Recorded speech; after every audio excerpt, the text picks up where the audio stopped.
Hello, boys and girls. Welcome to episode 1 of Breaking the Fourth Wall. I am Sean Cobble. And I'm Sean Sorensen. Welcome. This is, like I said, episode 1. We did an episode 0, which was kind of a trial run, which looks like we had some pretty good success with. We were hitting around 600 listens, which is pretty awesome for a couple dudes just deciding to do a podcast. We're very happy with that. Thank you. We hope we can keep you guys around for more. Our episode 0 was very unstructured, just kind of a free-for-all. Let's talk about some stuff we liked and all that. This episode starts the structured, how we're going to try to continue to do things, organizational podcast. We're going to go off on tangents, obviously. You know, that's what we do. That's what comic lovers do. But we're going to try to keep with somewhat of a format. We're going to do some reviews of that week's books. We're going to do some stuff we like in general. We're going to have a book of the week each. We're going to have some guests hopefully coming up soon also. They're going to get to pick a book of the week. We're going to have some reviews on the latest news that's happened in the comic industry. Occasionally we might go into other stuff like movies or TV shows if they're comic oriented also. And we're going to do all kinds of stuff, really. We're gonna also talk about our sponsors a little bit. We are sponsored by InvestComics and Famous Faces and Funnies. InvestComics is a great website that does comic news and interviews and reviews. They're also the home of Sean's other comic baby. If you want to tell him about Fic? Fic is the weekly video show that Sebastian, my co-host, and I do. It's just 15-20 minutes of us talking about this week's comics. Just a quick roundup on it. Not like this where we're going into more detail. But it's a quick video. It's pretty funny. We do stupid stuff to entertain ourselves, and people count how many times I yawn on it because I'm a tired person. And it's just... we used to have a video game one. We'll probably want to get one of those again. But it's something you guys should check out if you want to see goofy, ridiculous comic book reviews. Definitely check that out. You can find that and this podcast on investcomics.com. You can also find this podcast on iTunes and on YouTube. So you can either choose to go straight to YouTube and watch it. I recommend you go to InvestComics and you can watch it directly on their page with a media viewer, or listen to it, actually, not watch it. I guess you could watch it. It's just going to be a black screen or a logo. If you really like our logo, it's something cool to look at for an hour. Yes, our logo is awesome. Thank you to my wonderful wife for designing the logo and doing all the technical stuff for this thing, because all we do is talk comics. She does everything else, like posting it where it needs to go and doing all the technical stuff. She should get credit for it now. Yeah, the clicky and all that good stuff. Also, we have submitted to Stitcher, which I don't know if you know what Stitcher is, but it's a great app that you can get. I know it's on Android. I'm not sure if it's on iOS. I'm sure it is. Yes, it is. My wife tells me it is. It is a great app for podcasts. It has anything you can think of podcast-wise. If you pick a genre, it is on there, and we have submitted to be on there. But since this is the first episode we've submitted, it's going to take a minute for them to approve it. But I don't see any problem because we're not doing anything crazy on here. So hopefully it'll be on Stitcher very soon. If you don't have Stitcher, check it out. It's a free download, and it's a lot of good stuff on there. Also, our other sponsor is Famous Faces and Funnies in West Melbourne, Florida. It is one of the best brick-and-mortar comic shops you will ever go into in your entire life. The staff is awesome. Sean is one of the staff. Everybody that works there is amazing. It's a huge shop full of comics and comic-oriented stuff, anything you can think of. If they don't have it, they'll find it for you. They also will mail order stuff for you. So if there's anything you're looking for, check out the Famous Faces and Funnies Facebook page, or just Google them and give them a call. And if there's something you're looking for and they've got it, or they can find it for you, they will get it and they will mail it to you for a reasonable price. So inside the United States. Inside the U.S. I should have included that. Yeah, we should do inside the U.S. I mean, I guess if you're willing to pay an outrageous shipping amount, you might be able to talk them into it, but I wouldn't promise. Yeah. So, also, inside Famous Faces and Funnies is another amazing little shop called Get Your Fun On. It's a gaming shop. It's basically one big store, half comics and half gaming. They do everything from Magic to any kind of board game you can imagine, role-playing games, Warhammer, card games, dice games, board games, anything. And every Thursday night at Famous Faces Get Your Fun On is game night. So from about 6 p.m. until about sometimes 5 a.m. Normally about 2. Yeah. I've seen it go to 5, but I would say at least till 2 you're safe. It goes to 5 so they can get donuts next door. They play any kind of game imaginable. They've got like 1,000 games to demo. If you've got a game you want to bring up and play, you can. They average about 120 people in the store at once, so it's like a little mini con. And anything you want to play, if it's a game you've never played before, they'll bust it out and let you play it, or somebody's there to demo it. If you like the Steve Jackson games, the local rep, the Man in Black is what they call it, is a buddy of ours named Andy Partridge. He is there every week demoing anything Steve Jackson oriented. Munchkin is his specialty, but he does a little bit of everything. If there's a game that you want to play and you haven't played yet, I don't care if it's Uno, Cards Against Humanity, or any kind of involved game. Settlers of Catan, they do Risk, they do the Fireball Island. Fireball Island, that's awesome. They'll even bust out Arkham Horror or the Game of Thrones game if you want. It doesn't have to be a simple game.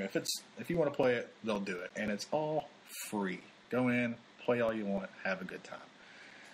So if you haven't been to Famous Faces and Funnies and you're in the central east coast portion of Florida, come check us out. It's only about an hour from Orlando. Come and have a good time. So we'll talk a little more about our sponsor stuff and some events they've got going on later. Now let's talk about some news in comics over the last week or so. I guess the first thing we can talk about the latest DC Comics cancellations. They canceled 3 books. Yeah, they canceled DC Universe. That's ending in April, along with I, Vampire, and then Super Family. The Superman Family Adventures. Yeah, but they're replacing that with something, I think. Yeah, I figured they had to. That's a popular book. Our buddy Jason is very sad that Superman Family Adventures is getting canceled. There'll be another one, though. They always find something to do with Art Baltzar and Franco, and they'll keep busy. But I, Vampire, I thought was going to last a little while longer. DC Universe, I kind of saw that one coming. Just sales weren't there for that. And DC Universe was really hit or miss. That first storyline with Deadman was great. But then after that, it was just a lot of Well, they did the Challenges of the Unknown, which is a kind of a random one, and then they did a Flash one, a one-shot Flash one with Kid Flash. It was just not good. But then they did the Vandal Savage one, which was really awesome. That was great. But I just think it was too hit or miss. They couldn't really. I don't know. It's hard to do a book like that. Anthology books always have a very weird following. They haven't successfully done one since Marvel Team Up, Marvel Universe Presents, something like that. Yeah, Marvel Team Up. I guess the closest thing that anybody has to one now is kind of Avenging Spider-Man. That's basically Spider-Man plus whatever guest is out there. And even then, the only thing that's making it. Yeah, and the only thing keeping that going is it's a Spider-Man book. I think as soon as people see a title of that makes them think anthology, even like the Men of War book and GI Combat, they're thinking just stories that turn over, and they want to focus on certain characters. Even that Dark Horse Presents book has a hard time going. Yeah. It's not selling very well. I don't know how they're keeping that. I don't think it's selling enough to. Well, I mean, it's been their flagship title for so long, and it's they just brought it back recently. Yeah, and it's basically debuted so many amazing characters over the years. I think that they just. I don't know how that's going to work out once Dark Horse loses their Star Wars licenses, because I think that's keeping a lot of their stuff afloat. I mean, they put out a lot of good stuff, but people out there are reluctant to buy anything that's not Marvel, DC, or Image a lot of times, and you have to have a known license or a known commodity to keep going. And Star Wars has been keeping Dark Horse. They got Game of Thrones now. Yeah, and they have Hellboy and BPRD. Hellboy, BPRD, and is Goon Dark Horse? I don't know. I don't remember if Goon's Dark Horse or not. It was so long between those books coming out, and then all of a sudden they started a bi-monthly schedule. I can't. Yeah. But anyway, it's DCU. It sucks that it's going, but hopefully they'll replace it with something decent. I mean, I liked it also because it was kind of a place that I thought, they could put some of these other characters that weren't doing so well, maybe. But anymore, DC seems to think, we'll give any character a book and make it an ongoing. And then once it doesn't do so well, we'll cancel it and stick that character into another team book. Like Mr. Terrific and Earth 2? Yeah, and like with OMAC and JLI, which end up going canceled. It's canceled also, which I think it is a conspiracy that they're trying to kill my OMAC. I love OMAC with all my heart, and they keep just... It's not meant to be. Everything he shows up in just goes away, and it makes me very sad. But I don't know. I mean, DC is not afraid to do some B, C, D, or even lower list characters and do something with them. But at the same time, every time they cancel it, they have that same amount of books ready to replace it the very next month. Yeah, and that's good. Some of their choices are questionable. Yeah, Katana or whatever. Katana and Vibe. Yeah, those won't last very long. Those will get 8-10 issues tops. Yeah, and sometimes I wonder why they don't do them as a miniseries. I guess because a lot of people tend to be more willing to start with an ongoing series than a mini. I know a lot of people that just don't bother with miniseries. But Huntress and Penguin one that came out a year or so ago. Yeah, those sold really well. That Penguin Pain and Prejudice miniseries was awesome. One, his last name was Cobblepot, and that's amazing. He's one of my favorite characters, and that book actually made him, showed how awesome it was, along with a book we'll get into in a few minutes, Batman. I like how Scott Snyder's not afraid to show Penguin as a really good character. Vampire, that was a surprising cancellation for me, because I know its sales aren't as high as some, but they're higher than Firestorm. Yep. They have to be higher than Hawkman. I'm sure it's probably higher than Green Arrow at this point. Yeah, even though Jeff Lemire, when he takes over Green Arrow, that's going to shoot. They're going to gain thousands of readers just to try him out. But I don't understand why they got rid of iVampire. It was already a cult hit. It sold solidly. I don't know. I guess the one good thing is the creators knew that it was going out, so they had enough time to wrap up the storyline. So it's supposedly always good. It's supposedly not going to end on an awkward note or a cliffhanger or just an unfinished tone. It's supposedly wrapped up nicely. So we'll see. A lot of people are very upset about it. He always will have a home in Justice League Dark, obviously. So maybe they can work that out and keep him over there. Or I'm sure he'll be a reoccurring character in Constantine, maybe. Probably. It's not one of the Justice League Dark books. Yeah, so... Universe books, sorry. Yeah, so maybe, he's not gone, I'm sure, but we'll see. Or maybe they've got another book scheduled with him to be in it. You never know. I don't know. You never know what's going on in DC's head. They make some wacky decisions, some good, some bad, but it's always an entertaining ride, so I guess we'll see what happens with them. All right, this is bad news / good news. As most of you know, last month, Peter David, one of the greatest comic writers in history, in my opinion, suffered a stroke, and which is terrible news. But the good news is that he is doing much better. He is on the road to recovery. That's good. So we send him our well wishes. He is actually already dictating stories that his wife is writing down for him. So he's still trying to put out books like nothing happened. That's awesome. That dude's a badass. Yeah. He also is, as you know, most creators don't have insurance. It's really hard to be an artist or a writer and have any kind of health insurance. Unless you're one of the big name ones. Yeah. So he's they have a lot of his work that's been set up for sale, like some of the smaller press and self-published work where if he purchases it, the money gets to him quicker than it would necessarily through buying X Factor or whatever, So. Or old collections. Yeah, exactly. Because there is the red tape that has to go through to get to him that way. But the smaller stuff, he's going to get the money a lot quicker. So this week, at some point, we will post a link in our Facebook group that will have ways for you to buy some of Peter David's stuff, so you can help support him. He's an awesome writer. He's an awesome guy. He's a very big con goer. I've seen him at tons of cons over the years, and he's a really nice guy, really interesting. He'll sit and talk to you forever. It is well worth you helping him out. So support him however you can, and we wish you the best, Peter David. Thanos Rising was one of the big things that Marvel released this week. I guess because they canceled that one Thanos book earlier this year. This is their new Thanos book. And he's kind of going to be in the next Avengers movie. I don't know how I feel about it. I guess I have to see how Guardians and Nova does before I get back into the Marvel space stuff, because it's been so long since they pushed something out with their space stuff. Where's Jason Aaron? I know, and he's good. He's really good. And his synopsis on how he was writing it, or how it's going to be written, looks pretty good. He said that he's going to portray him as like the evil, demented, intergalactic serial killer that he really is. I'm surprised Marvel's letting him get away with that. Yeah, they tried to change Thanos. Yeah, the Starlin Thanos series that came out a few years back that I kind of like. They kind of had a less of an evil Thanos and more of an anti-hero. It just seemed like any other villain. Yeah. But I guess they're going back to full-on badass, kill everybody, courting death, literally. Thanos. I guess we'll see what happens. I'm stoked to see it. It looks interesting, and Jason Aaron doesn't write bad stuff. So we'll see what happens.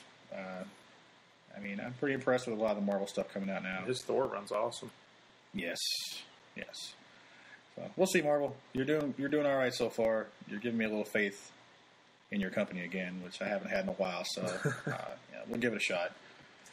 The next thing we're going to talk about is Face Off, and when we were talking about this, I was really excited because I thought we were going to talk about Nicolas Cage and John Travolta movie. Which we can do that. We could do an entire episode on that if you want. Don't do that. We might. I will.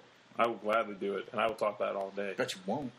Dude, I love that movie. That is my guilty pleasure movie. I've seen that more times than anyone should see a Nicolas Cage movie. Well, you know what? I won't even say it's my guilty pleasure because it is a fantastic movie. Mine is Pootie Tang because that movie is genius. And if you don't like that movie, then sarate.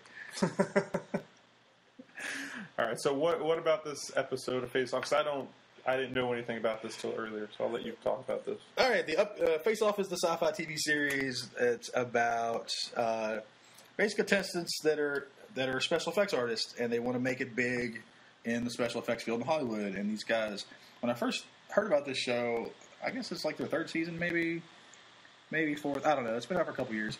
I was thinking kids are right out of college or with not a lot of experience trying to break in. But these are all the ones I've seen are really, really incredibly talented artists and special effects artists. Not just guys that can throw on some makeup and some prosthetics, guys and girls, to make a creepy monster or a zombie. These are people with just incredibly diverse art portfolios that can do a little bit of everything, and they have to do a little bit of everything on this show. Everything from sculpting to airbrush, drawing, anything you can think of, makeup, and they are judged by like the top people in the field of special effects. Well, this coming episode, we're recording this on January the 20th, and so hopefully it'll be up and on air by the 21st. On the 22nd of January, the new episode Face Off premieres, and it's going to have a bunch of DC Comics creators. This was evidently filmed back at San Diego Comic-Con, and I guess these contestants had a contest, or as part of their contest, had to design a character of some sort, and the winning character is going to actually premiere in Justice League Dark number 16. And the list of DC people that were on there was pretty impressive. It was Jim Lee and Dan DiDio. Also J.H. Williams, the artist of Batwoman. Nicole Scott, the artist of Earth 2. Tony Daniel of Action Comics. Cliff Chiang of Wonder Woman. Mark Buckingham of Fables. And David Finch on Batman: The Dark Knight. It's a pretty all-star cast of heck of a cast of artists, yeah. So I'm pretty stoked to see this episode just to see, how they... I mean, I'm sure DC's not going to let them portray them as, like, kiddie comic book stuff, Obviously, comics are serious business. They're not just for kids. Yes, but... for adults. I'm curious how this episode goes, and I really want to see the character, because Justice League Dark is one of my favorite books, so I want to see the other characters that didn't make it, So. I wonder how much input Jeff Lemire had over this. Like, you're making what for my book now? I got to factor this in. Okay. Yeah. I wonder if Jeff gave them the synopsis of what the character had to be about, and then they had to draw from there. Maybe, I don't know. But it's all interesting because, comic creation has always been very interesting to me. And I want to see it from this aspect, which is a very weird aspect. It sounds really cool. I don't know how many people are going to actually sit around and watch it for a whole hour, though, just because it's comics, and comics isn't a big media thing. Like, I'm sure the rest of the shows, like, do this for this movie and this TV show and stuff. Well, the show's a pretty big hit. It's one of Sci-Fi's big shows. It's well done. I thought it was going to be kind of cheesy, like Ink Master stupid, but that show's stupid, by the way. God, the show makes me angry. But I liked it. What I've seen of it, it was pretty cool. And it's kind of like a lot of other shows will have like an early challenge, and whoever wins the early challenge gets a bonus for the main challenge. So I'm guessing obviously the main challenge. It's like Survivor or any other reality show. Kind of, yeah. So I'm guessing the main challenge is the one where they design this character. So, I mean, I don't know how they're going to break it up, but it'll be really cool to see him in the comic book, though. Like, I'm sure people will actually go out and buy just that comic book, and hopefully that gets people to be like, this comic book's really good. Let's read the rest of the series. Yeah. Pick up the trade and issues afterwards. And it's a pretty diverse group of artists, all very different styles. I mean, you got J.H. Williams compared to Cliff Chang, which couldn't be any more different. Yeah. Those are completely different art And then styles. Jim Lee standing there with, his thing. So it's going to be cool. You're going to have a very diverse panel of judges judging someone's art. It's kind of... They're just missing Rob Liefeld, and they'd be set. People have been missing Rob Liefeld for years. Rob Liefeld. Let's not talk about that. That'll be a downer. All right. So we'll talk a little bit about books of the week. We're each going to have a book that we love, our favorite book of the week. And then we're going to talk about some other books that we really liked also. But we'll start with Sean Sorensen.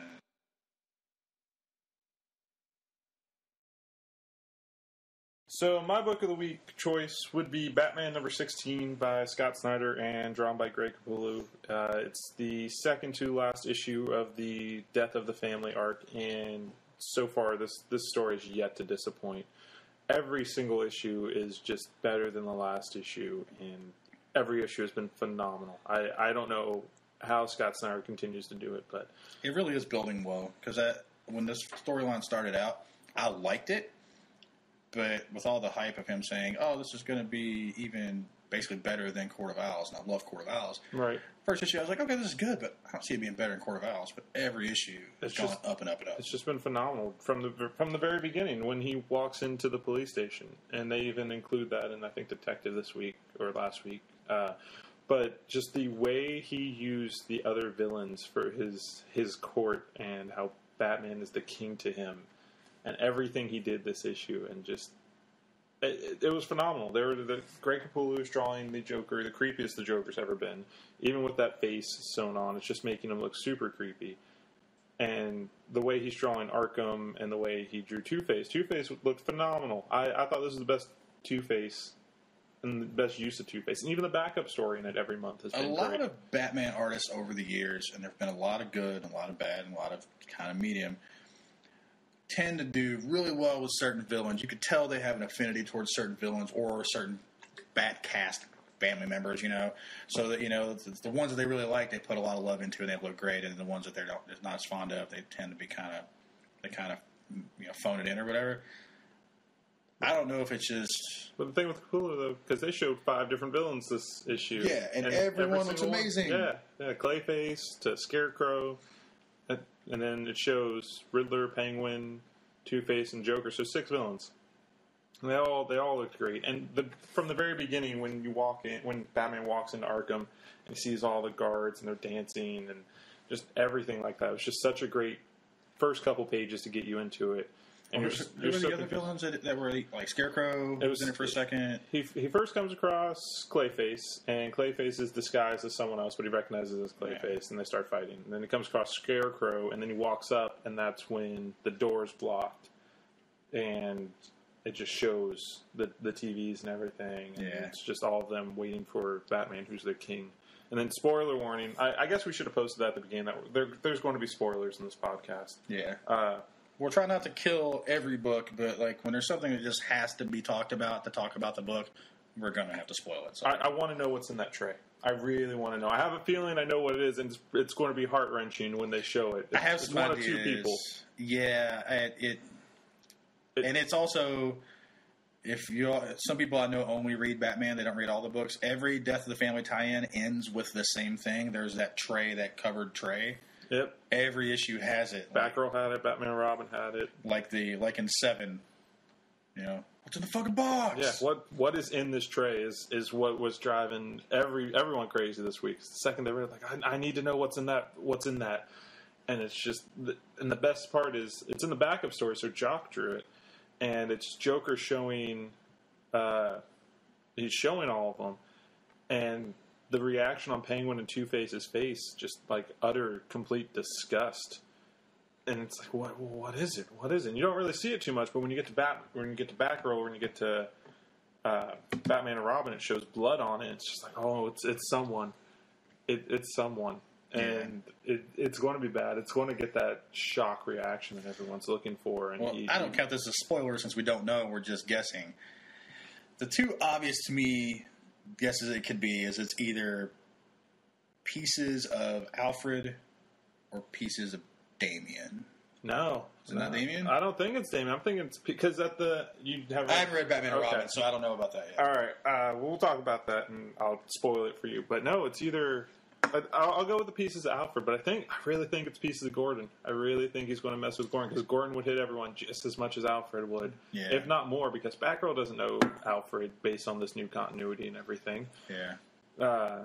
She knows Gordon. But at the same time, would that really affect Damian? Damian wouldn't care. But it's just... Yeah. And there's so many ways it could go, and you never know which way it's going to go, because it's... I mean, Snyder can really, really write Batman, but he can really write Joker. Like, this is one of my favorite, if not my favorite, Joker ever. Oh, yeah, this is going to be up there with one of the top Joker stories. And can we talk about Scott Snyder for a second? Like, how great of a writer he is? I mean, not only is he fantastic, but, man... I think Scott might be a little crazy. Oh, probably. Because, I mean, you can't write crazy unless you know crazy. The best part was his Twitter feed this week was just everyone giving him static about the horse. That's awesome. It was like, yeah, that's kind of crazy for him to do that. But, oh, yeah, Freeze was in this book, too. I totally forgot about Freeze because of the horse. It was Freeze and Clayface, who was masquerading as Gordon. Yeah. And then Scarecrow, and then they go into... the room. He goes into the room where the whole court, which was... awesome. And I love how, Scott Snyder and, through Joker is telling you how Batman has this court. Like, he has this, which I think is awesome because he's kind of saying it's kind of almost a parallel to the Court of Owls. Batman has his own court. Yeah. Of crazy, and because Batman is just as crazy as all of them, in his own way. Yeah, he's a guy dressed around as a bat. Yeah. And I like the dynamic where, like, I'm sure since you're all comic fans, obviously since you're listening to this, a lot of you might read fantasy, sci-fi, might be into history and stuff like that. One of the things I thought was great with the dynamic of the Joker in this book is, obviously he is the court jester. In most fantasy novels and through a lot of history, the court jester was really the only character that was allowed to mess with the king. He was the only one allowed to make fun of the king. He was the only one allowed to, he got away with a murder. Like, the court jester was there to entertain the king, so he was the only one who was allowed to, say his mind, joke around, and poke fun at the king. Yep. And no one else could do that, but it was the Joker, the court jester's job to do this, and so the Joker is doing it. He feels like it's his job to mess with Batman. And he was also, the Joker, or the jesters tended to be one of the closer confidants to the king because they had, a weird dynamic that the king couldn't really have with other people because he had to be the king all the time. And so you read in a lot of fantasy novels, especially, that there was a weird closeness between the court jester and the king because, they just had to be close. And so I think that's what Joker obviously loves Batman. Yep. They can't be without each other. Batman needs Joker, Joker needs Batman. Otherwise, think about when Batman died a couple years ago. There was... the Joker story, Batman and Robin, it wasn't as good because it wasn't Bruce. It was just kind of bleh. Yep. And then Bruce comes back, and all of a sudden Scott Snyder takes over too, and it's back to being the best DC book. It's absolutely phenomenal, every single issue, and even the thing they did with the chainsaw this week. That was cool. Where he had the other the guardsmen dressed up as Justice League members, and them trying to get the chainsaw out and electrocuting them. And it's a great book. There's no reason why anyone who's listening to this shouldn't be picking it up. I mean, you can start with the Joker issue, or you can go all the way back to the beginning with the Court of Owls and just and read it and enjoy every single issue. You don't need a PhD in Batman. You could just pick up any issue and it'll be good. Yeah, which was a fault of some of the old Batman, especially like the Grant Morrison Batman. I was never a fan of Grant Morrison's Batman in general, but especially so because it was really hard to just grab the first issue of a Grant Morrison Batman story arc and figure out what's going on. I mean, not that you can grab any Grant Morrison book and figure out really what's going on immediately, but it was really hard. It was hard to access it, and it's not with Snyder. You're right. Yes, that's perfectly on point. Like Scott writes in such a way that new readers can jump in and enjoy it. Old readers will love it because there's such a good, he has such a reverence towards the Bat history and the Bat pantheon that he welcomes new and old alike, and that's pretty awesome and pretty hard to do. Like, it's really hard to take a character with, history since the late 30s and make him relevant and introduce new readers to it. And it was my pick of the week. Sean, what was your pick of the week? My pick of the week was Saga number 9. If you're not reading this book, then I feel really bad for you because this was so close to be my pick of the week too. Yeah, I mean, I could really go either way between Saga and Batman. They were the hands down 2 best books of the week. Now there were some close seconds, but these were the 2 that were, I believe, just the top. I mean, they distinguish themselves. They're the top 2 books you read when you get them. It's just hard to pick out which one you read first. Yeah, they're the 2 books that you bring home a stack, and they immediately go to the top. You don't even look through the rest of your stack once you get home. You go through looking for Saga and Batman, you pull them out, and you read them. And Saga is awesome. Another book that every issue gets better and better. This is a new universe that he is developing, and every issue gives you new characters or new storylines or new just everything, like a new race or a new creature or a new something. And every book is like you're learning something, and you're like watching this universe grow. And every issue is a little fucked up in one way or the other. The best part about this issue had nothing to do with the main characters. They didn't make an appearance. I mean, the overall book has to do with them, but this issue, I don't think you saw them once this issue. They are not in this issue at all. I'll focuses on grab the book in a second. I'll have my wife go grab this book for me. It is the very last Saga issue in my long box in the other room. That just happened. That just happened. But it focuses on the will. I don't even think it has Hazel narrating for the first issue. This is the first time without her narrating at all in it. Yeah. So it's like a totally... Just picks up with the will and his dream sequence. Yeah. So you've got... I have it in front of me. Thank you, Kirsty. It just goes... The will...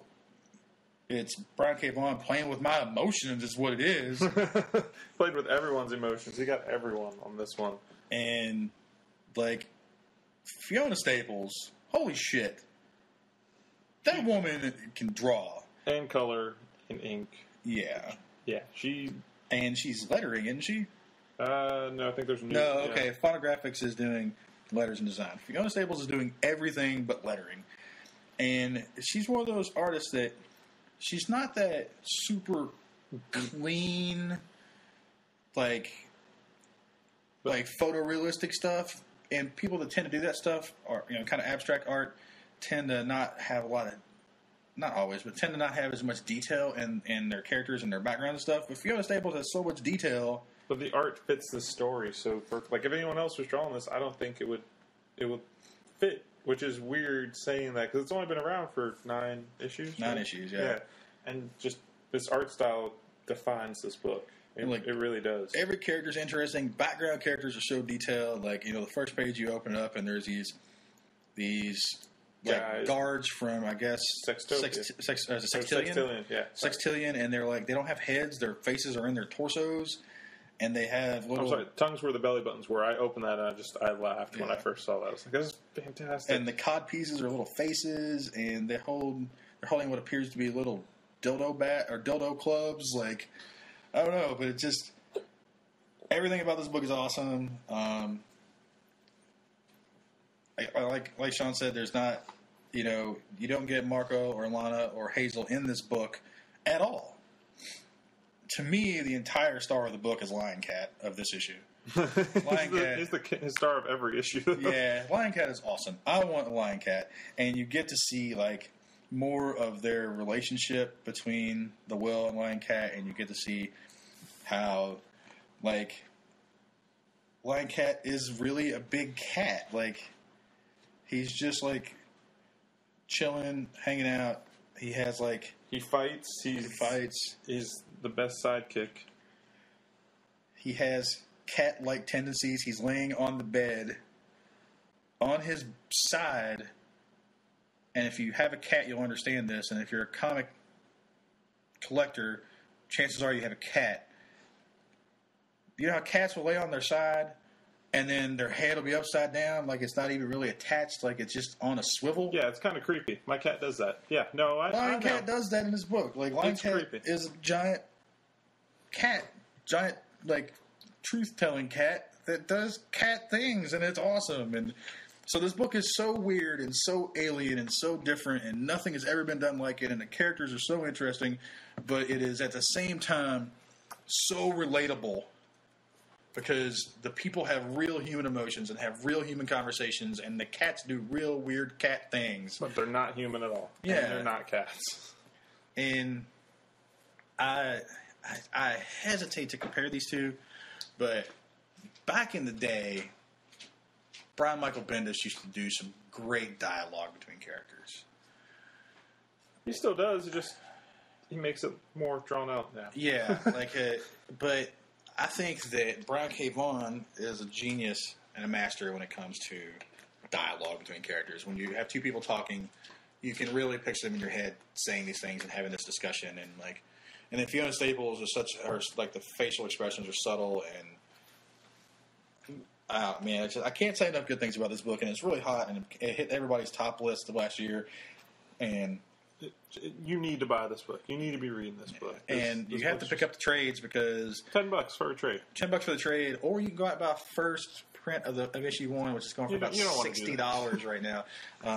We'll talk more about speculation and comic values later, but Saga is one of those ones where I can't tell you enough to pick up the issues, man. And because even if you're one of those guys that pick up trades when they come out, picking up the single issues is only going to benefit you and Saga in the long run because, one, it's going, the more single issues it sells, the longer it's going to be around. Not that this book is in any danger of going anywhere. No, Brian K. Vaughan even said when we Skyped with him at the store last year, he even said he has plans for 120 issues on this book, easy. But it's always good to buy the single issues to support the book as we go. But even if you'd rather buy them in trade, go spend the $3 an issue, which is the best $3 you can get. I mean, it's a great full-size book for $3, which is hard to come by nowadays. And then, go pick up the trade for $10 later and sell those singles, man.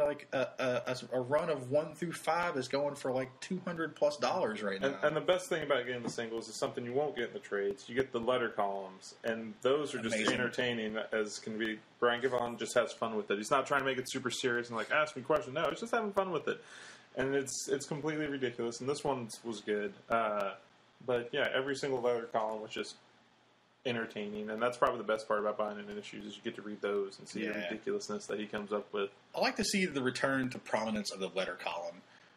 Thor's letter column is good. This letter column is good. There's a lot of good letter columns. So I don't read too many though. I know Hawkeye has it. Hawkeye's is really good. I don't read that. I don't even read the Invincible Walking Dead ones anymore, and I used to read those every month. I'm just they're great, man. It reminds me when I was a kid. Back in the mid '80s when I first started reading books, and you read the letter column, and it was cool to see people from there was a guy that I'm from Kentucky, and there was one guy who used to write into conceivably every book on the market. He read everything by every creator out there. That sounds like Rick. Yeah, and he would write in letters, and he would write in not a paragraph or two. This guy would write in essays every month to all these books, and he was from Kentucky, and it was cool because I knew that somebody else out there liked these books like I did. It was neat, and it's cool to see other people appreciate the stuff that you do. And I don't know if he'll ever listen to this. I would hope so. But Brian K. Vaughn, thank you so much for this book. And thank you so much for a little over a year ago, or about a year ago, at Famous Faces and Funnies. He was kind enough to Skype in with us. Yeah, that was really cool. On a giant-ass screen that we had right set before up. or right after the book? It was the day the book came out. Oh, no, it was a week after the book came out. Yeah. And we had a big 16-foot projection screen. Yeah. And this was in our tiny store, too, so it like took up every square foot. Yeah, it was before they moved the store. It was a little tiny place, and there was 30 or 40 people there, I guess. There was probably about 40, maybe 50 people. And he Skyped with us, and we all got to sit in front of the camera and ask him questions face to face. For like 2 hours. He took awesome. all the time in the world and asked and answered. He answered every silly question we could think of. I asked him why he was bald. Yeah. And he told me it's because Lex Luthor's bald. Yeah, that was pretty awesome. Good reason. But that was cool. It's cool to have a creator that is so... I mean, he is revered. I mean, even before Saga, this guy... It's the guy that did Why the Last Man and Runaways and Ex Machina, Pride of Baghdad, and this guy Logan.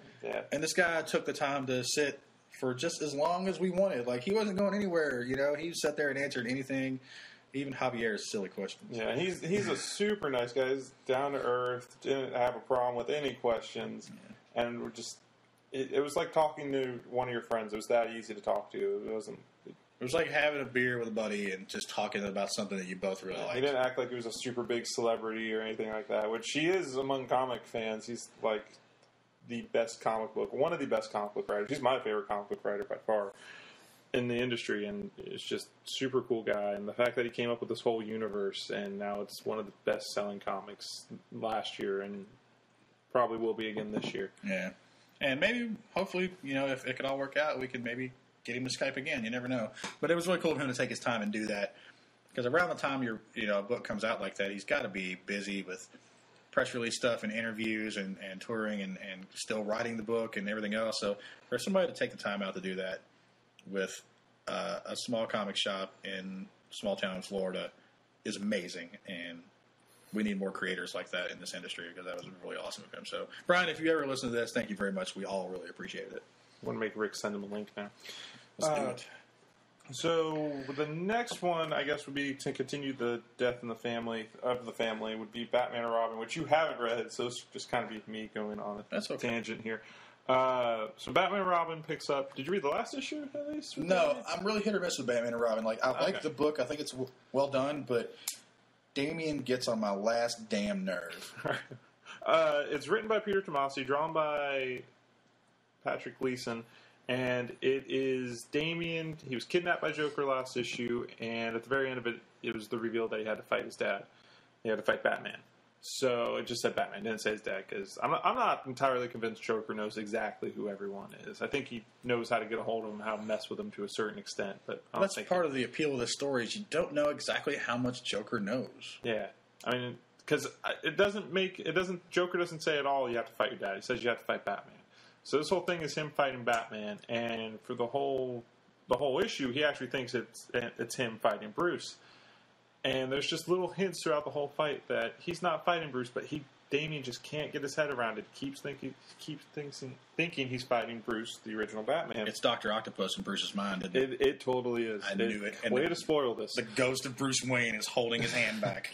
But it's just them fighting, and the dialogue. There's not that much dialogue, but there's Damian thinking to himself and just like, I can't do this. I can't fight you, Dad. You need to snap out of it. You need to snap out of it. And Joker just egging him on, like, you need to do this. You need to prove that Batman actually needs you.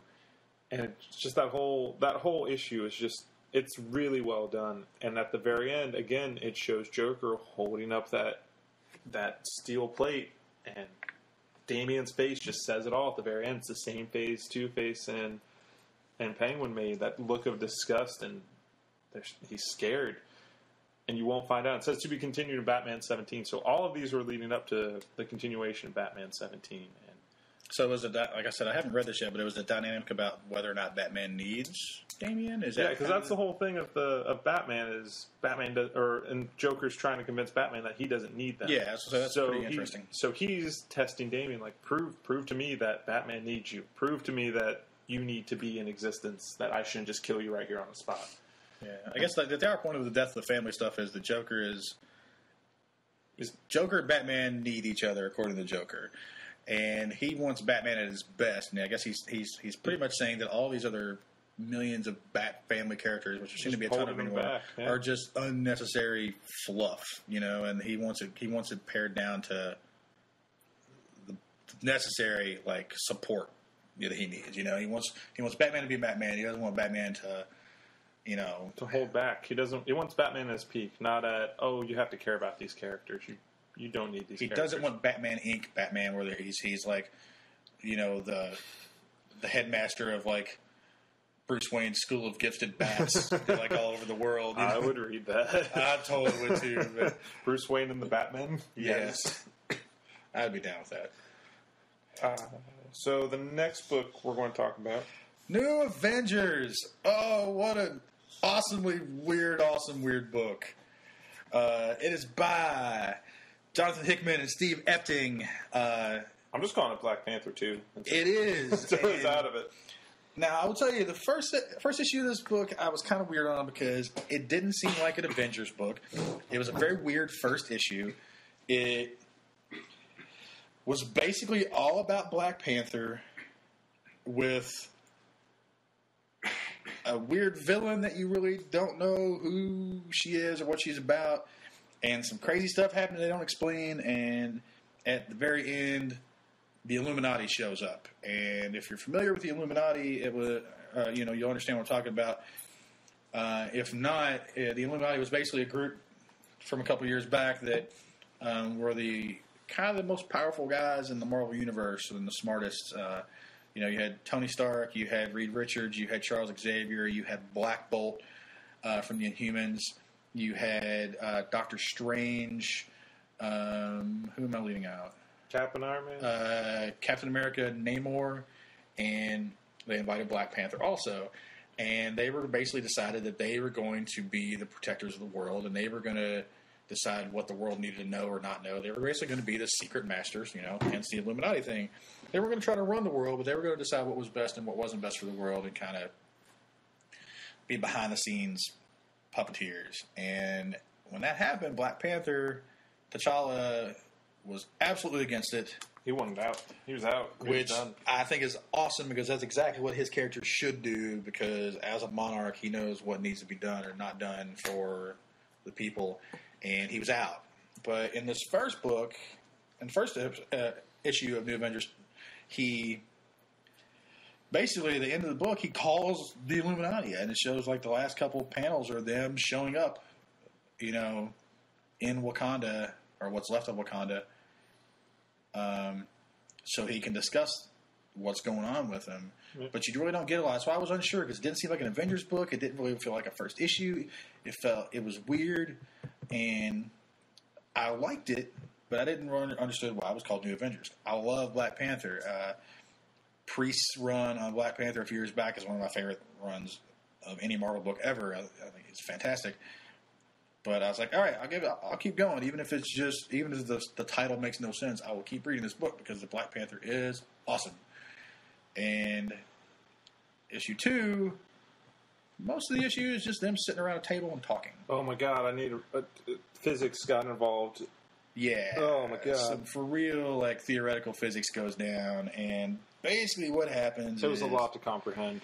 In the first issue, you see this planet that they realize is an alternate Earth, shows up almost in the atmosphere of Earth, and this bad guy chick destroys it right in front of Black Panther, and he captures her and trying to figure out what's going on. Well, it turns out, after Reed Richards talks to this woman, that, as is common in comics, there are infinite possibilities of alternate timelines and Earths and realities. But in every one, there's a beginning. They all come from the same beginning, roughly the Big Bang, and they all end at the inevitable death of everything. So they all start at the same place, they all end at the same place, but they all branch out in between, and they have all these alternate timelines that run parallel to each other. Well, what happens was one Earth in one of these alternate timelines was destroyed prematurely before its time.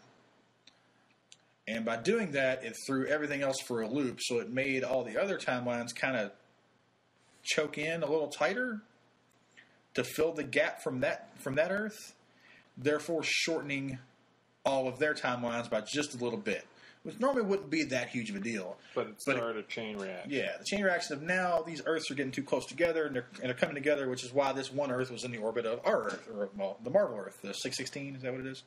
Yes. So now there's these chain reactions are going to keep happening, and their Earth is still going to keep coming into contact with this stuff, and they got to figure out how to stop it. So they figure out a way of an early warning system to figure out how can we stop this Earth from coming into our reality, and because if it's there for too long, it's like the window is like 8 hours. It says they'll destroy each other.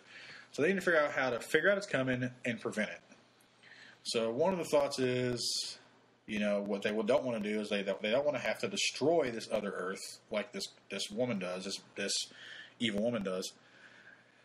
But they need to figure out what to do. And if you didn't know before this, these are all the guys that control the Infinity Gems now. The various members of... Minus one. The various members of the Illuminati control the individual Infinity Gems. Professor Xavier controlled the Mind Gem. Spoiler warning. He died in Avengers vs. X-Men. Yes. The whole 2 minutes he was in that book. Yeah.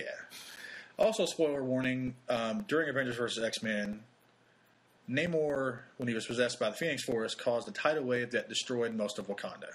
Minor details. Yeah. It's fine. They need to get over it and move on. Yeah, and one of the things is Namor is now in Wakanda secretly to help with the other Illuminati members to help discuss what they're going to do.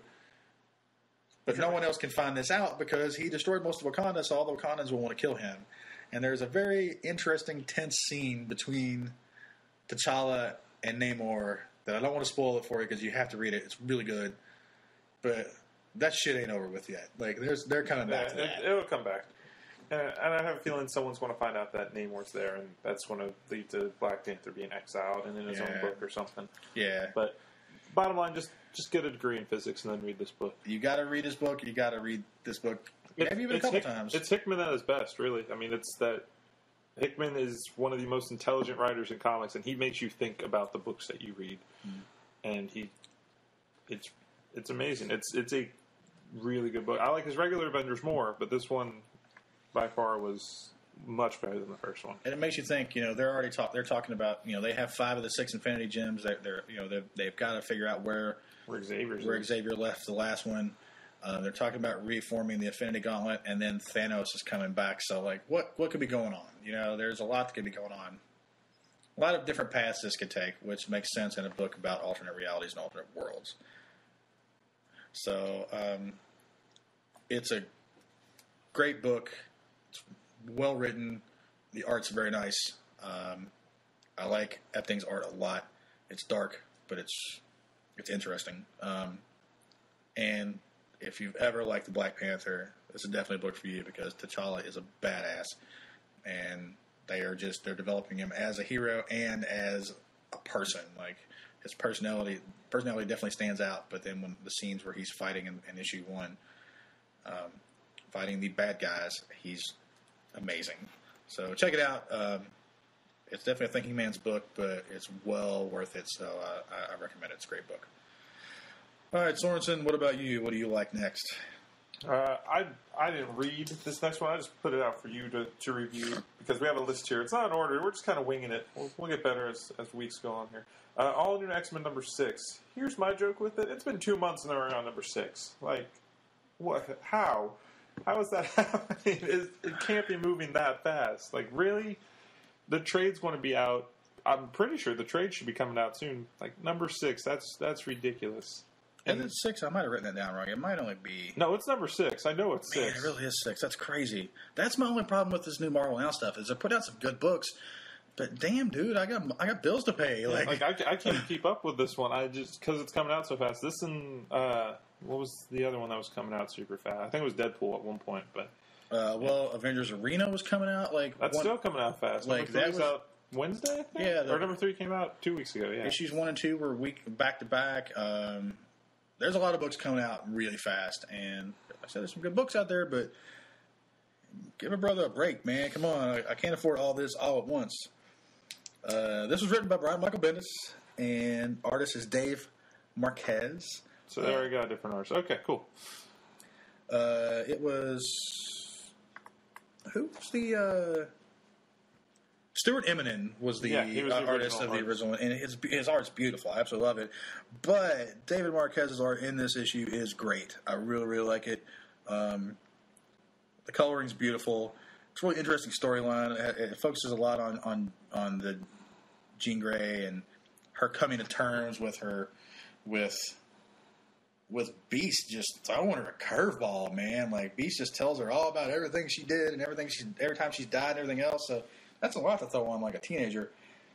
And she's coming to terms with it, and Kitty Pryde is helping her and, helping her come to terms. And there's a scene where her control slips for a minute, and she, like, all of a sudden, like, every thought from every person around her just pops into her head, which is very reminiscent of the Harbinger #1 cover. Mm-hmm.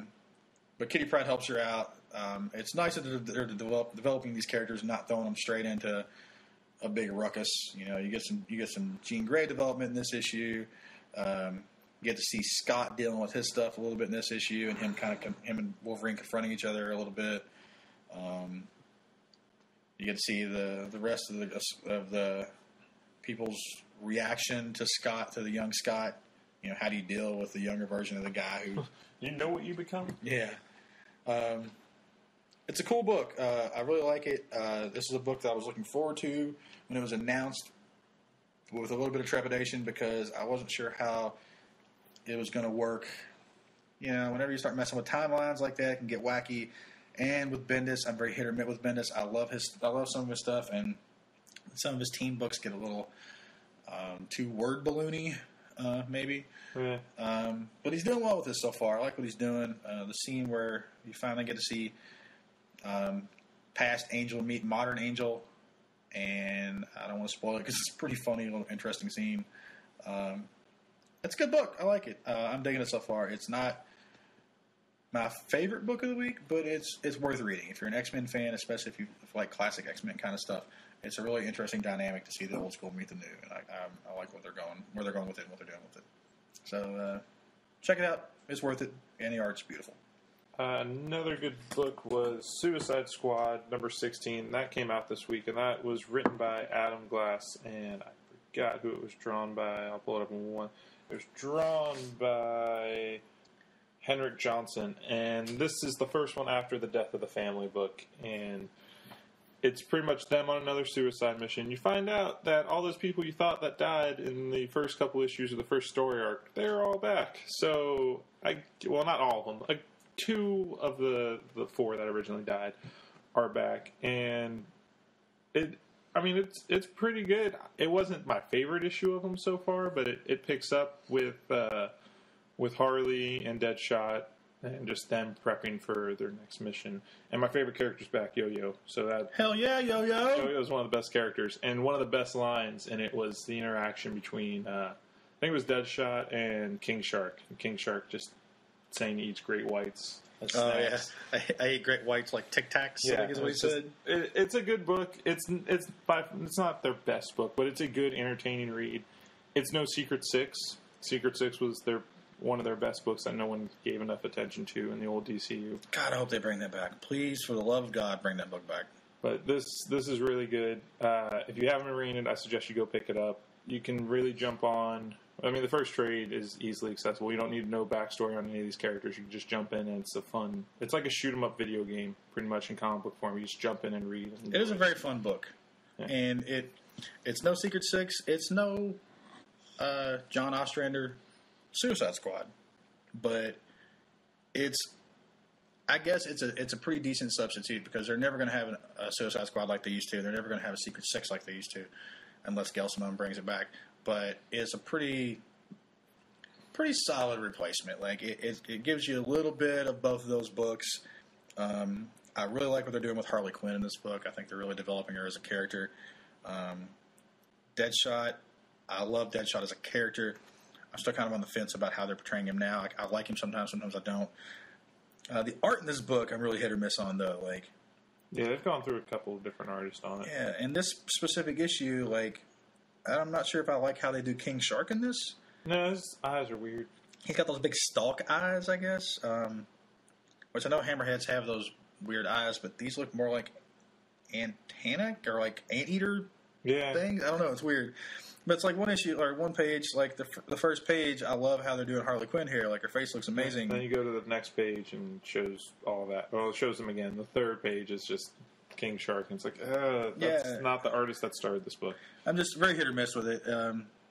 But especially if you're a fan of the old Suicide Squad, you've got Captain Boomerang, you've got Deadshot, you've got some other cool characters like King Shark, and you've got some weird new characters like Yo-Yo, who's awesome for the name alone.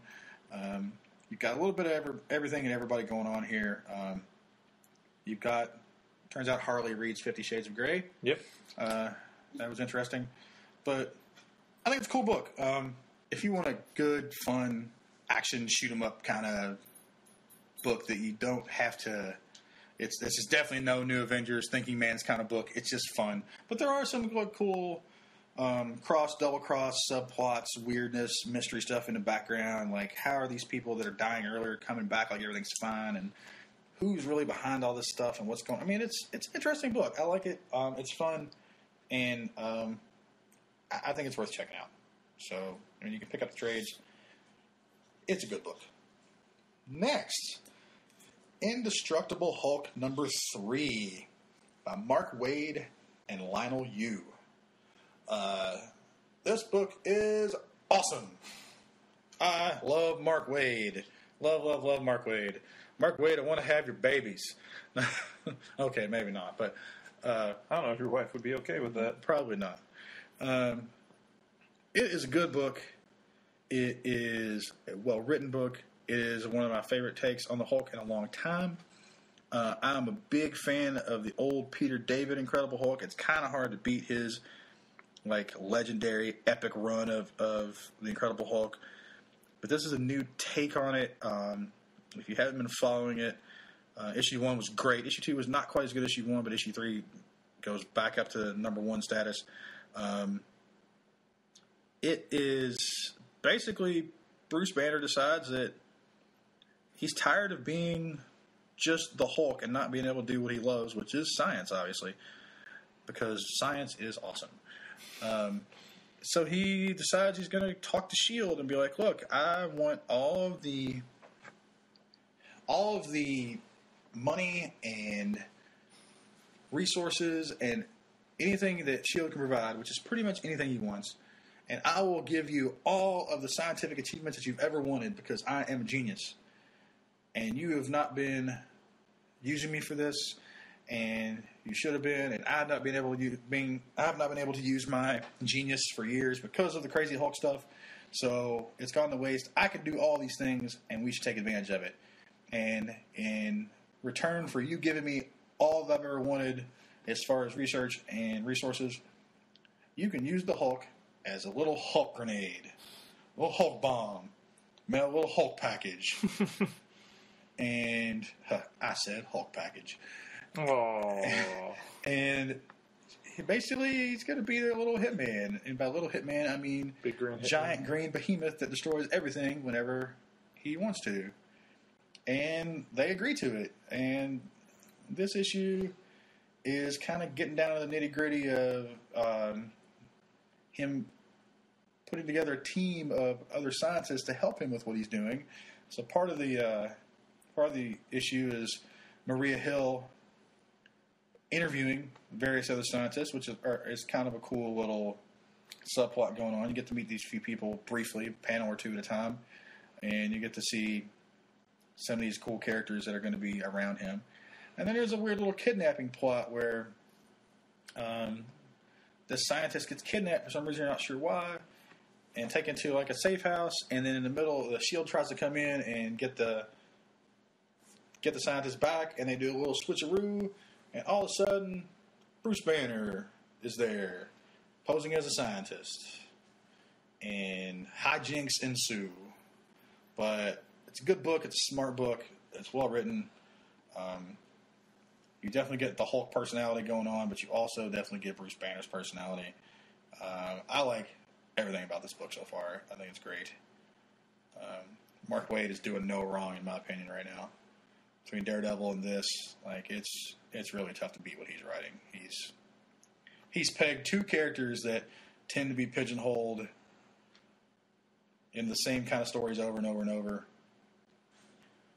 and done something really unique and interesting with it, and made them the best of all their parts. And I really, really like it so far.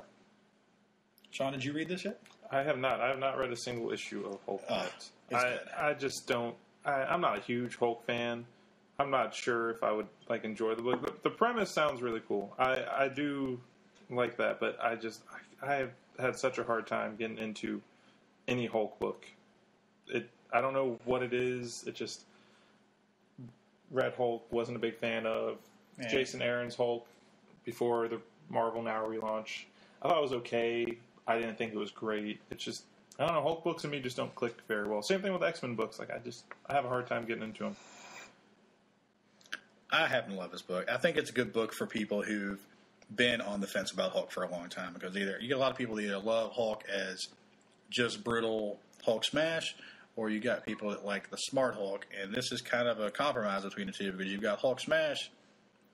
He's not smart Hulk. I mean, he's smart enough, but he's just Hulk smash Hulk. And then when he's Bruce Banner, he's super scientist. So you get a good mix of both of those in the same book. And I think a lot of versions of Hulk over the years have been one or the other, or they're weird Mr. Fix-It Gray Smart Hulk, this I never cared for.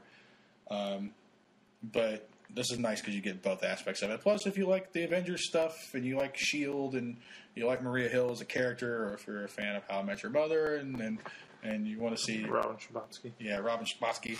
And then you could, she is prominent in this book. She's kind of, I guess, his handler, maybe. And then just the last couple pages alone are absolutely worth this book. It's a little funny aside at the very, very end. It's fantastic and well written and funny. Like one of those laugh out loud moments. And I don't know, just check this book out. If you're kind of on the fence about Hulk, go buy these first 3 issues, or like when the first trade comes out here in a couple of months. Actually, at the pace these books are coming out, the first trade might be out in like 15 minutes. I don't know. But it's already sold out. Yeah, really. It's already sold out. Sorry. Then go check it out. It's worth a try. I think you'll enjoy it. The next book we're going to do is the Valiant book that came out this week, Archer and Armstrong #6, written by Fred Valente, and I'm probably going to butcher this artist's name, Emmanuel, Lupacino? Lupacino sounds good. Yeah, sorry if we butchered your name, if you're listening to this. I don't want to do that on my phone. But this came out, and I had to look at the cover a couple of times to make sure I was reading Archer and Armstrong, because it didn't seem like Archer and Armstrong. Is this Harbinger? What am I missing here? The first half of the book has no Archer and no Armstrong. Yeah, it felt like Harbinger, where it's just like, what is going on here? But it was... what was this girl's? Do you remember the girl's name? I don't remember her name. Just this random blonde girl who's going to be a pretty big player later on. It has to do with her, and she's hearing her plant talk to her. And so that's where the Harbinger aspect came into it. She was hearing things. And it's just her and her job and how she hates her job and all this and all that. Just pretty much anyone. And then she stumbles in upon this meeting. She's like, oh, God, what's going on here? And she runs away. And that's when Archer and Armstrong show up. And once they show up, the book's like, oh, here we go. This is the book I've been reading for 6 issues. This is the book I fell in love with. And Archer and Armstrong is one of those books. It's not my favorite Valiant book. Exo Man of War has become my favorite one, especially with the past couple issues. But it's a good book. The art in it is really great. It is really nice art. It's very clean. Yeah. I'm sure buying this as a graphic novel would be a much more easy, comprehensible read, just because it's a lot to take in at once. And month to month, you'll probably forget it. Some of the minor details in it. But I can't wait to see where this book goes, and I know it's going to tie into the Harbinger Wars pretty heavily. So. You got a good point about the maybe buying it as a trade. I buy every Valiant book. Partially, going into this, I was very excited because I was a huge Valiant fan. The original Valiant, and Archer and Armstrong was, I would say, probably my favorite core Valiant book. I grew to love another book later called Quantum and Woody. That was more of an acclaimed Valiant book, but it was probably my favorite core book, and so I had an affinity to these characters, and I was very excited when this book was coming out. when they announced it, and it's such a good modern take on it. It's has a little bit of everything, and it's just secret societies, and it has history and martial arts and magic and just crazy stuff going on, and super science. Interesting book. Like Sean said, the art is beautiful. I just love it. And probably is a little easier to read as a trade, like Sean was saying, because quite a bit goes on in these first few issues. And it's a lot to take in. And the characters are intertwined in various ways. So, if you don't know a little bit about the history, it might be a little overwhelming at first because you're like, oh my God, these characters know each other, but how? It doesn't explain that. But if you read it as a trade, as a story, a whole story, it comes together a little better, and you see how they all interact and how they're all, and there's such a huge universe around them already, and I think they're doing a pretty good job of introducing you to this universe. So, and it's like all the Valiant books are amazing, and I think this one, this and Shadow Man are my two favorite. Again, Shadow Man was another favorite book from the old Valiant. I love the old one.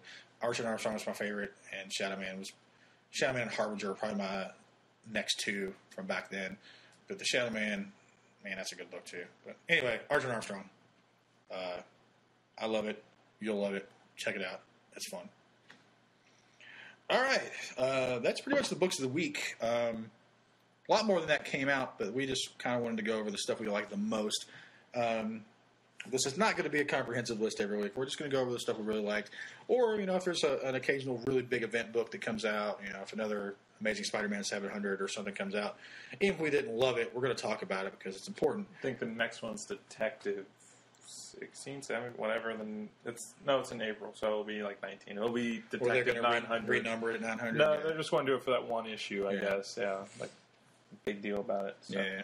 So, if there's something that we feel that is maybe hyped up that we didn't love necessarily, we'll talk about it. We're really going to try to focus on the books we really like. There's enough negative out there. We want you to buy books. We want you to know what we like, and we want you to check out stuff maybe you haven't checked out before. So, going into that, one of our wonderful sponsors is InvestComics.com. It's a great little site. It has news. It has events. It has a little bit of everything about the comic world. It also, like I said, also hosts our podcast and hosts the FIC video reviews every week. And they do all kinds of different articles. They have interviews. Some other stuff they have on there. The Hot Picks. The Hot Picks is probably their biggest thing, I would think. Their biggest article they do every week that's really interesting. They pick various books that they think are going to be hot books coming up. Things that might go up either in value or just in hype, or are going to be a little harder to find, or maybe that were under ordered that you need to go and grab before they're gone, or maybe old books that you might be able to go right now to your local comic shop or a flea market and dig through their back issue bins and pick up for $1 or less that are probably going to be something in the near future. Now, just like any kind of speculation, these are just predictions. They're very well educated and well researched predictions. But, there's no guarantee these books are going to be hot. So please don't go out and buy these books thinking that, oh my God, I'm going to put my kid through college. Or, oh my God, I'm going to make $1 million. Because that kind of stuff is few and far between. This is not back in the old days, this isn't, you're not going to go find an Action Comics #1 or Detective 27 in your grandma's attic. I mean, you might, you never know, that kind of stuff happens. But, there are ways to look at the comics market and do really educated picks and guesses and possibly get a little return on your money. Now, these aren't going to be ways to get rich, like I said. You can make a little money. One of the philosophies of Invest, and Jay, the CEO of Invest, is, back in the day in the 90s, people would go out and buy 20 copies of a book that was supposed to be hot that had a chromium die-cut, jeweled cover. Wait, you mean those aren't worth anything? They're worth The price of paper, maybe. So we should continue giving them away on Free Comic Book Day? Yes, exactly. So back in the day, people would try to invest, and that's why, if you have ever worked at a comic shop or hung out at a comic shop for a long period of time, somebody is bound to come in with a box of comics. That doesn't happen every other day. Yeah, and they're going to say, hey, man, I've got this stuff that I've had forever, and they're really old, and they're really valuable, and I want to get a bunch of money for it. And it's Spawn #1. Yeah, and they'll open the 90s boom of comics. And don't be wrong, there were some books back then that are worth some money, man. Like, if you were to go back and have a copy of Amazing Spider-Man 300. New Mutants 98. Yeah, New Mutants 98. There are books out there that are worth the money, but the problem with back then was everybody thought everything was worth a bunch. The market got crazy, it got flooded, and things got silly. Now the market's very different. Now you have eBay, which puts a whole different spin on everything. And you've also got things like Marvel and DC that don't just release books and give hype through the websites. They do press releases with USA Today saying Spider-Man's going to die, saying the Human Torch is going to die, saying all this crazy stuff's going to happen. And if you... Those are fun days to work. Yeah. So if you pay attention to this stuff, you know that people are going to come out of the woodwork and they're going to want to buy these events. Maybe they're old comic collectors that have an affinity for these characters and haven't bought in a while. Maybe they're just people that are into the pop culture at the time and they're probably going to get out of it eventually and they're going to want to have this book. Or maybe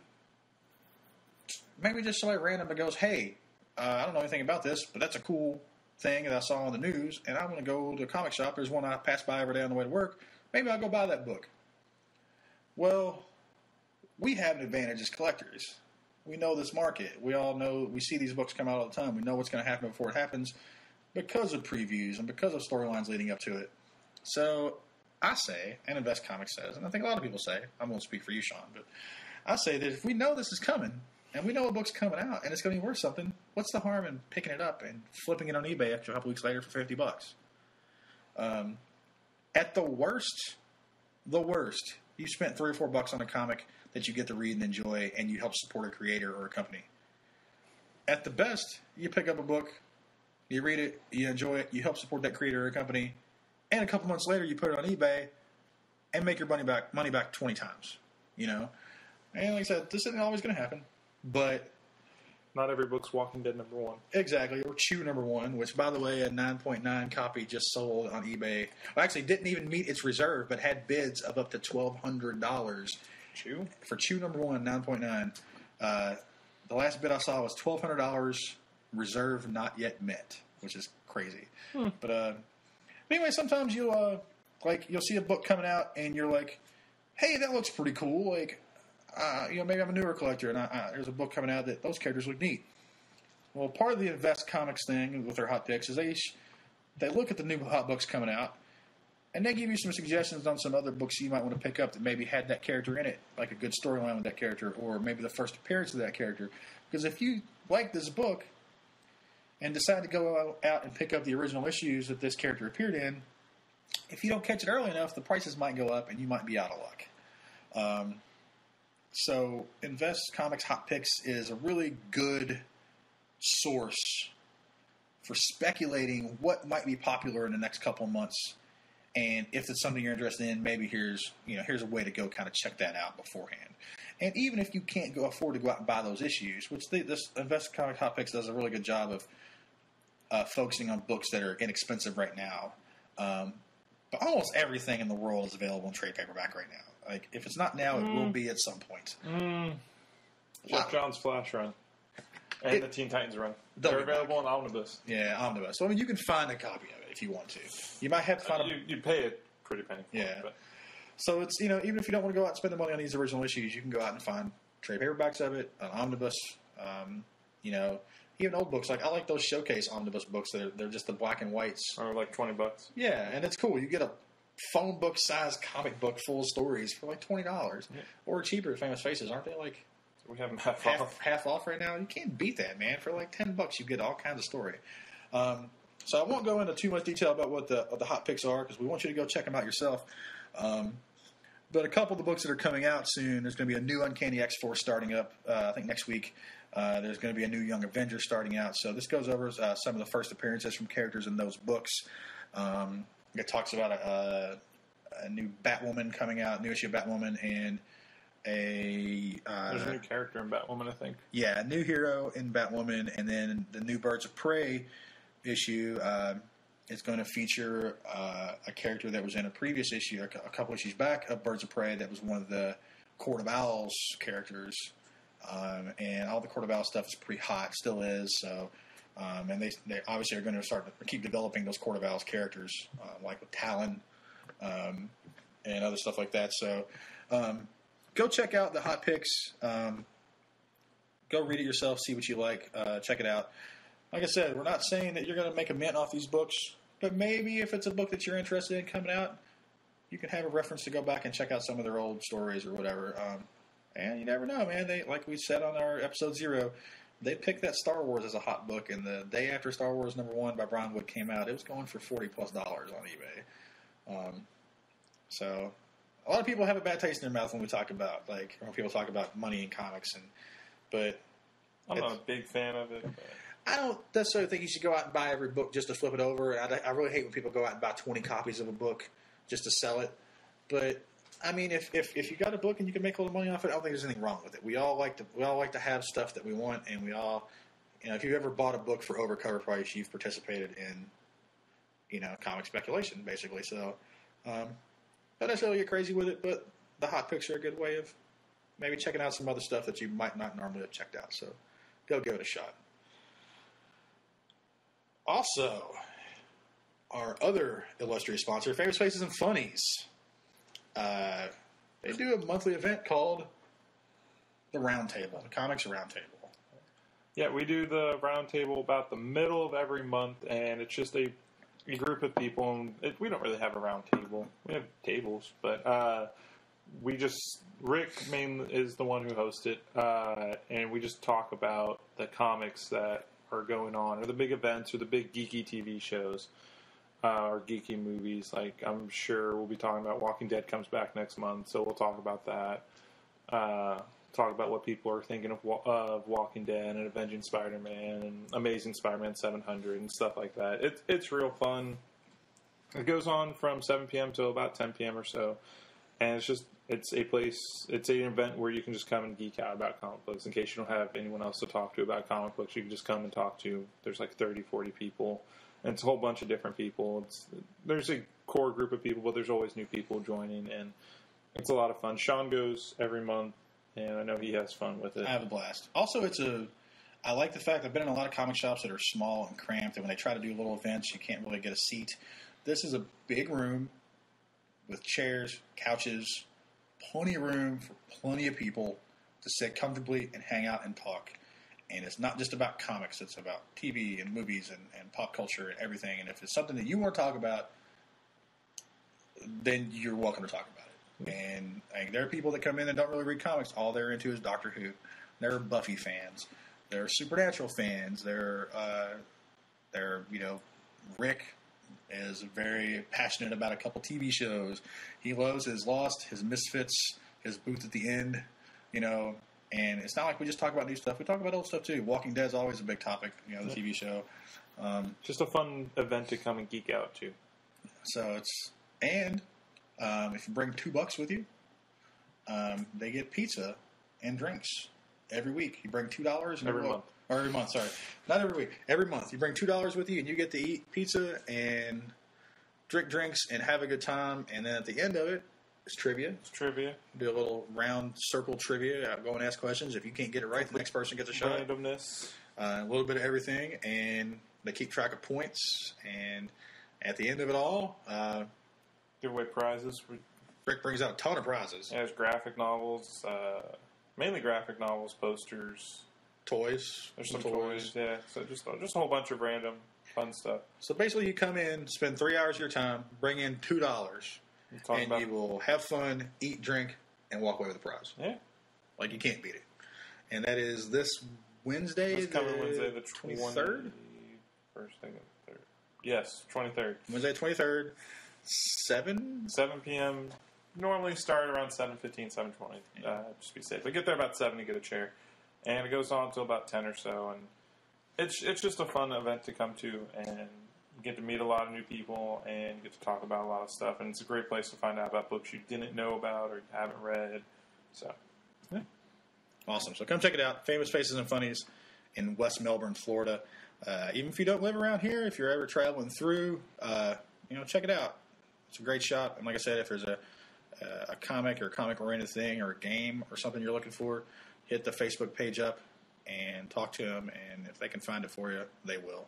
So thank you very much to our sponsors. They do a lot for this show. They host it. They get the comics for us to read every week. They're awesome people. All right. Now, we're going to talk about some comics that you should be reading that you might not be.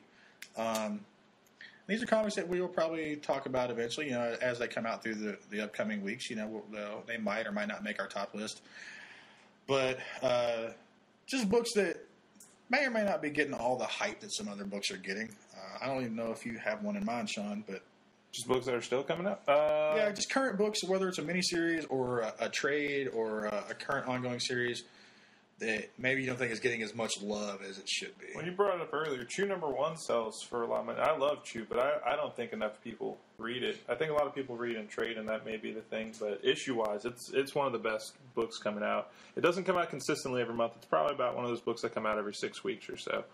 But it's a great, great story. It's about this guy, Tony Chu, who's able to, if he bites into something, he could tell you everything about it. He could tell you how it was made, or if it was like an apple, like the plant it grew on, the process, and you go through the pesticides, all that stuff. So eventually turns that into using it to become a detective. And he solves murders with it and mysteries with it and stuff. But just the character progression it's gone through in 28, 29 issues is phenomenal. You get really attached to his characters. And the art in it is a completely unique, different style of art. Awesome art. I like it a lot. Yeah, it is one of those things. It's one of the art styles where you focus on the main story, and there's so much little art detail in the back that he puts on the posters, or he puts on like little post-it notes and stuff. And it's phenomenal. It's one of my favorite books that I don't think gets enough love. One of my favorite things is when he is eating something, the little thought bubbles that pop up and show like the little history of what's going on. And that's the thing. They're not afraid to hold back. They get as disgusting as possible with it too. Yes. And the only thing he can eat that he doesn't get a reading off of is beets. It's beets, and no one wants to eat beets. No, they're terrible.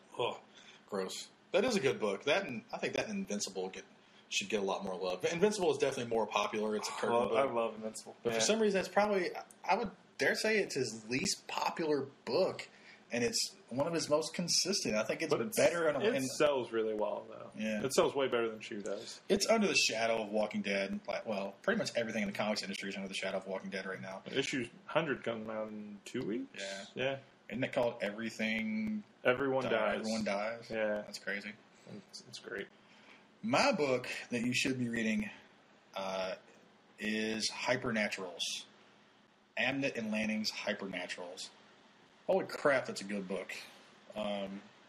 It's basically science fiction superhero stuff. If you've ever liked the Legion of Superheroes, but didn't like the campiness of it, or thought that there were just way too many damn characters to keep up with, or way too much history of that book to get involved, then go grab Hypernaturals. It's 7 issues in, I believe. It's like set in the far future, super science kind of stuff, science fiction with like an intergalactic group of superheroes, similar to the Legion of Superheroes kind of thing. But it's a brand new universe, so you're not lost. I mean, there's definitely telling you some history that as they go along, but you don't have to go out and read a bunch of other stuff. It is a really good book. I like the art a lot. The writing is fantastic. The characters are incredibly interesting. There's a character in there called Thinkwell that is just amazing. I can't even describe what he's like. It's just a good book, and it's only 7 issues in. I believe the first trade is out. Yeah, for sure. It just came out. Really, really good book. I highly recommend it. It's just smart, and it's funny in some ways, and it's very tragic in some ways. It's got a little bit of everything, and it's very original, very interesting. So I would definitely check that out. Here's a little thing I was thinking about. I mentioned to you earlier this week, Sean. Mm-hmm. Everybody talks about the New 52 and what's what's been around, what's got canceled, what hasn't appeared yet, what might happen, what might not happen. There's a lot of chaos going on with the DC universe right now with creator changes and storylines getting put on hold. Like last Free Comic Book Day, we heard about the Trinity War coming, and we haven't heard a lot about that since then.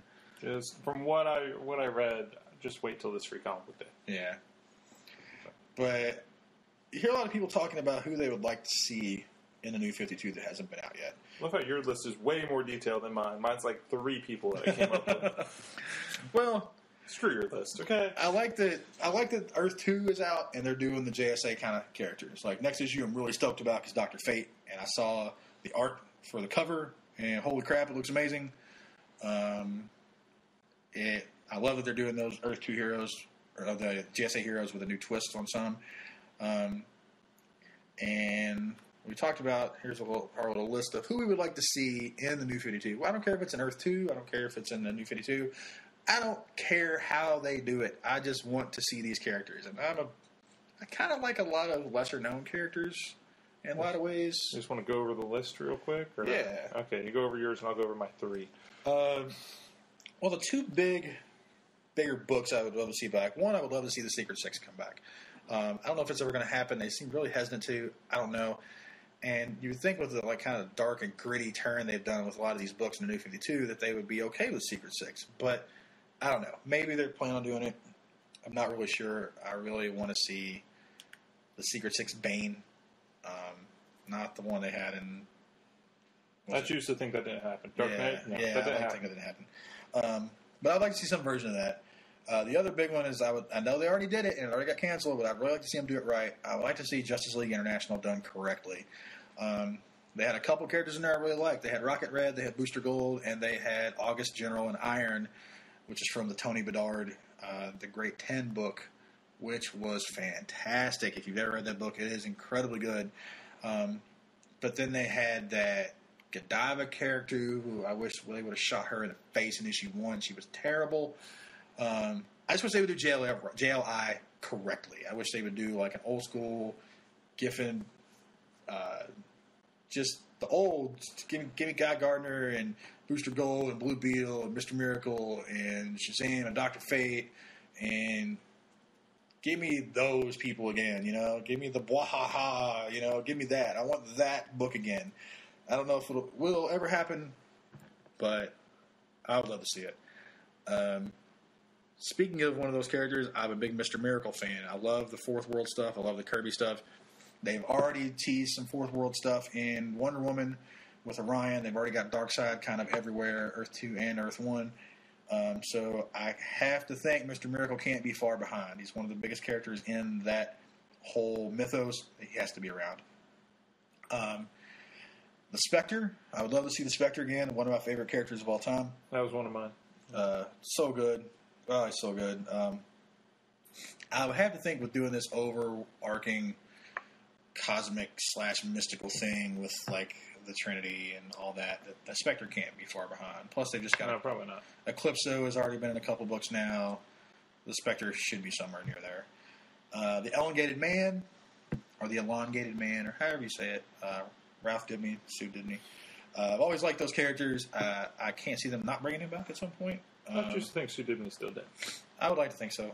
That was a really good book. Identity Crisis was really good. Another one they canceled, who I love, OMAC. I mentioned OMAC before. I don't think they'll bring him back as more than a character in other books. Maybe they'll throw him in JLA. Maybe they'll throw him here or there. But I don't think he'll ever have his own book again. But man, he's a good character. And then 2 of my favorite characters ever, who will get a miniseries every few years or will be in another book, are the Creeper and Ragman. I absolutely love both of these guys. I think they can both be worked into the books. Both of those guys can be worked into Justice League Dark immediately if they wanted to be. There was a hint that Creeper might be in Nightwing coming up. Because this is after the death of the family, there's a cover of Nightwing. I think it might be issue 19 that just shows ha ha ha ha written all over the cover in different colors. And somebody hinted that it might be a Creeper appearance. I don't know. He was a pretty nice supporting character in the original Justice League International. I think he would be fun. I think there's some guys out there that could really write him well. And Ragman the same way. Ragman was a really interesting character. And DC, is trying to be pretty diverse in what they do. So I think it can't hurt to have a solid Jewish character out there. So we'll see what happens. I don't know. But that's my list of the stuff I would really like to see make a comeback. Either get rebooted already in the DC New 52 or just appear at all. And I'm sure I'm missing some, but those are the ones off the top of my head I would really like to see. Mine would be Wally West, because he was my favorite Flash. He was the first Flash I ever read. He was just, some of the stuff Jeff Johns wrote with him was just amazing. Agreed. And I know the Barry stuff is what they're trying to focus on, but I just think Barry's such a boring character still. I don't care. Just bring Wally back. Wally is such a better Flash. Ragdoll from Secret Six, that's just instant humor. That's creepy, awesome character. It's just instant humor. That and Villains United, every time he appears, it's just, you get a laugh out of everything he does. Renee Montoya, because she was shown on the wall in Batwoman. I haven't been reading Batwoman, but I'm pretty sure she hasn't come back yet. Gotham Central is one of my favorite series. Now, do you want her by herself, or ask the question? Probably by herself, because there I have a question. Yeah. So I would, her by herself. Gotham Central was just amazing. I love that book, and I think Batman, Robin, like all those people appeared maybe in 3 issues total the whole time. Nort from Green Lantern. That'd be awesome. Just I know Jeff Johns hates Nort, and since Jeff Johns runs DC right now, it's probably never going to happen. But Nort's pretty fantastic. Another good Justice League International character from back in the day. The one I want to see the most after thinking about was probably Hush, just to see how they introduce him. Just because how they left him in the old 52 with Bruce's face, not really getting anything resolved from that. I just think they should bring him back. I think that would be a great, great story to tell. Not necessarily tell the story all over again, just introduce him somehow. Because he's such a great villain, and that was such a great arc that they did. It was one of my favorite Batman stories. So. It was a well-done story. Yeah. And those are probably, I only came up with 5, so those are mine. Well, I can't believe I didn't mention it. I guess because it's a book that was, to me, so perfect in every way, I'm scared for somebody to do it again, is Starman. Yeah, of course. And, of course, that reminds me of Ragdoll, because the Ragdoll in the Secret Six, it was his father. Mm-hmm. I believe it was his father. That was the original Ragdoll. That was one of the villains of Starman. James Robinson is a big part of the New 52. I mean, he wrote that Shade maxi series. He's writing Earth 2. He wrote 1 issue of Masters of the Universe. I'm really sad he got off that book. The best thing about Starman was he never tied in with anything until the JSA thing at the very end of Starman. Yeah. And the thing is, if they didn't even want to bring him back as a New 52 character, if they wanted to bring it back as like the Shade maxi series really didn't tie in. It did. I mean, Deathstroke is in that book, but it didn't really tie in to the universe. I would love to see that come back. But again, that's such a perfectly done book.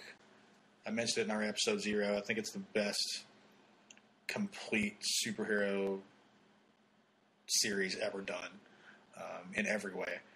And as much as I would love to see it back, it's one of those things where it's like when you watch a great movie or read a fantastic book, or whatever, you think it's so amazing and so perfect in every way. You would love to have a sequel. But then again, do you really want one? Because the sequel can ruin everything, Yeah, I don't think I would want a sequel for it. I think it's fine just the way it is. Granted, I haven't read it all. But I don't think it should... I don't know. It's one of those things that I don't want to see him in the regular universe. Yeah. I don't know. There's so many characters that DC could bring back or could do something with. And not saying that they won't. I mean, we're, a year and a half in? And they've done a pretty good job so far. I mean, there's been some bombs, but there's been a lot of great stuff, and they've made it obvious that they're willing to try anything. If it's got enough of an interest, they'll do it. I mean, they did Blackhawks, for God's sake. They did Voodoo. They did Grifter. They did OMAC. They're doing Vibe and Katana. They're doing things. They did Hawk and Dove. Hawk and Dove, for the love of God. You bought that issue. I bought all the New 52 number 1s, but I like Hawk and Dove's characters. I just don't like when Rob Liefeld does them. But I don't know. I mean, so these are all wish lists. There's a million DC 52 wish lists out there. Yep. It'll probably happen because they're going to keep canceling books that aren't doing well. They're going to hopefully keep up their 52 titles. I think it's perfect. It's a nice mix every week. I think if they keep doing this, they'll eventually get to the point where they've got a a gold list, you know. But at least we're getting to try. Even though OMAC was only 8 issues, it was a great 8 issues that might not have had a shot in the old 52 or in the old DC universe. So I'm thankful for what I had. Do we have anything else? No, I think that's it for this week. All right. We're good. Cool. Well, that was our episode number 1. We hope you liked it. Please let us know. We would love to have some feedback. We do have a Facebook page, Breaking the Fourth Wall. It is facebook.com/TheReal BT4W. That's The Real spelled out. BT, the number 4, and W. We also have that same thing as email. It's therealbt4w@gmail.com. And that is our Twitter handle also, therealbt4w. So you can contact us any of those ways. Go like the Facebook page, throw us questions on there, throw us questions on Twitter. Check us out on InvestComics.com. Check us out on iTunes. Hopefully very soon you'll be able to check us out on Stitcher. We would welcome feedback, questions, corrections if we messed something up. If you don't like it, tell us. If you do like it, tell us. If you've got any books that you would like to hear us talk about. If you do your own book, if you have a creator-owned thing and you want us to review it, we'll take submissions. We'll give it a shot. We'll be honest with you. So if you don't think it's good, don't send it to us because we'll tell you it's bad. I'm allowed to do that because I'm not allowed to do that on Fic. Yeah, if something's bad, say it's bad. If they send free stuff, apparently I'm not allowed to do that according to Sebastian. No, I think...